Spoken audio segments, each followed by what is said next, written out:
ഇന്ന് നമുക്കൊരു മരം വെട്ടുകാരന്റെ കഥ കേട്ടാലോ? പണ്ട് പണ്ടൊരിടത്ത് ഒരു മരം വെട്ടുകാരൻ ഉണ്ടായിരുന്നു. കാടിനോട് ചേർന്നുള്ള ഒരു ഗ്രാമത്തിലായിരുന്നു അയാളും കുടുംബവും താമസിച്ചിരുന്നത്. ദിവസവും കാട്ടിൽ പോയി മരങ്ങൾ വെട്ടി ചന്തയിൽ കൊണ്ടുപോയി വിറ്റ് അതിൽ നിന്ന് കിട്ടുന്ന വരുമാനം കൊണ്ടായിരുന്നു അയാളും കുടുംബവും ജീവിച്ചിരുന്നത്. ഒരു ദിവസം പതിവ് പോലെ മരം വെട്ടുകാരൻ തന്റെ കോടാലിയുമായി കാട്ടിലേക്ക് പോയി. അവിടെ നദിക്കരയിൽ ഒരു വലിയ മരം ഒടിഞ്ഞു കിടക്കുന്നത് അയാളുടെ ശ്രദ്ധയിൽപ്പെട്ടു. അന്ന് ആ മരത്തിൽ നിന്നും വിറക് ശേഖരിക്കുവാൻ അദ്ദേഹം തീരുമാനിച്ചു. അങ്ങനെ മരം വെട്ടാൻ തുടങ്ങി അല്പനേരം കഴിഞ്ഞപ്പോൾ അയാളുടെ കയ്യിൽ നിന്നും കോടാലി വഴുതി അടുത്തുള്ള നദിയിലേക്ക് വീണുപോയി. നല്ല ഒഴുക്കുള്ള നദിയായിരുന്നു അത്. ആ നദിയിൽ ഇറങ്ങി കോടാലി എടുക്കാൻ അദ്ദേഹത്തിന് സാധിക്കുമായിരുന്നില്ല.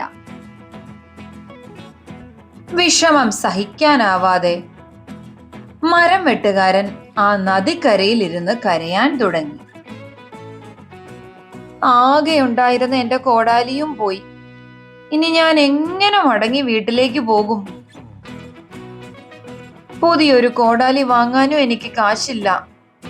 ഇനി ഞാൻ എങ്ങനെ ജീവിക്കും? ഇങ്ങനെ പറഞ്ഞ് നദിക്കരയിൽ ഇരുന്ന് കരഞ്ഞുകൊണ്ടിരുന്നു. അല്പനേരം കഴിഞ്ഞപ്പോൾ അതാ നദിയിൽ ഒരു വെളിച്ചം അയാൾ കണ്ടു. നദിയിൽ ഒരു ദേവത അയാൾക്ക് മുന്നിൽ പ്രത്യക്ഷപ്പെട്ടു. എന്തു ചെയ്യണമെന്നറിയാതെ അയാൾ ചാടി എണീറ്റു. അയാൾക്ക് തന്റെ കണ്ണുകളെ വിശ്വസിക്കാനായില്ല.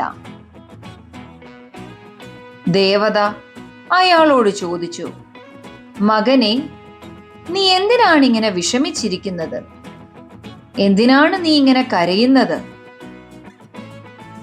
അയാൾ നടന്ന സംഭവങ്ങളെല്ലാം ദേവതയോട് പറഞ്ഞു. മരം വെട്ടുകാരനോട് ഒരു നിമിഷം അവിടെ കാത്തു നിൽക്കാൻ പറഞ്ഞിട്ട് ദേവത അപ്രത്യക്ഷയായി. അല്പനേരം കഴിഞ്ഞപ്പോൾ അതാ ദേവത ഒരു സ്വർണ കോടാലിയുമായി വീണ്ടും വെള്ളത്തിന് മുകളിൽ പ്രത്യക്ഷപ്പെട്ടു. ആ സ്വർണ കോടാലി ദേവത മരം വെട്ടുകാരന് വെച്ച് നീട്ടിയിട്ട് ചോദിച്ചു, മകനെ, ഇതാണോ നിന്റെ കോടാലി? ഇത് കണ്ടതും മരം വെട്ടുകാരൻ വീണ്ടും കരയാൻ തുടങ്ങി.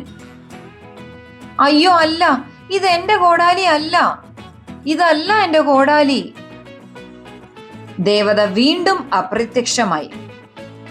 അല്പനേരം കഴിഞ്ഞപ്പോൾ അതാ വീണ്ടും ഒരു വെള്ളി കോടാലിയുമായി ദേവത വന്നു. ഇത് കണ്ടതും മരം വെട്ടുകാരൻ വീണ്ടും പറഞ്ഞു, അയ്യോ, ഇതുമല്ല എന്റെ കോടാലി. എന്റെ കോടാലി ഒരു പഴയ കോടാലിയാണ്. ദേവത വീണ്ടും അപ്രത്യക്ഷമായി. ഇത്തവണ തിരികെ വന്നപ്പോൾ കയ്യിൽ ഒരു പഴയ തടിക്കോടാലി ഉണ്ടായിരുന്നു. ഇത് കണ്ടതും മരം വെട്ടുകാരൻ സന്തോഷം കൊണ്ട് തുള്ളിച്ചാടി. ഇത് എന്റെ കോടാലിയാണ്, ഇതാണ് എന്റെ കോടാലി, അയാൾ ഉറക്കെ വിളിച്ചു പറഞ്ഞു. അയാളുടെ സന്തോഷം കണ്ട ദേവത ആ 3 കോടാലിയും അയാൾക്ക് നൽകി. എന്നിട്ട് പറഞ്ഞു, ഇത് നിന്റെ സത്യസന്ധതയ്ക്കുള്ള സമ്മാനമാണ്. ഇത് 3ഉം നീ സ്വീകരിക്കൂ. എന്നിട്ട് നിന്റെ ജീവിതം നീ കൂടുതൽ മികച്ചതാക്കൂ. നിനക്ക് നല്ലത് മാത്രം വരട്ടെ എന്ന് പറഞ്ഞ് ദേവത അപ്രത്യക്ഷമായി. മരം വെട്ടുകാരൻ തനിക്ക് കിട്ടിയ 3 കോടാലിയുമായി വീട്ടിലേക്ക് മടങ്ങി. അയാൾ തന്റെ കുടുംബത്തോട് നടന്ന കാര്യങ്ങളെല്ലാം പറഞ്ഞു. അങ്ങനെ അയാൾ തന്റെ ജീവിതം കൂടുതൽ മെച്ചപ്പെട്ട രീതിയിലാക്കി. ഒരുപാട് കാലം തന്റെ കുടുംബത്തോടൊപ്പം സന്തോഷത്തോടെ ജീവിച്ചു. ഗുണപാഠം: ജീവിതത്തിൽ നമ്മൾക്ക് എന്തെല്ലാം പ്രതിസന്ധികളും പ്രശ്നങ്ങളും വന്നാലും എപ്പോഴും സത്യസന്ധരായിരിക്കണം. സത്യസന്ധതയ്ക്കുള്ള പ്രതിഫലം എല്ലായ്പ്പോഴും ലഭിക്കുക തന്നെ ചെയ്യും.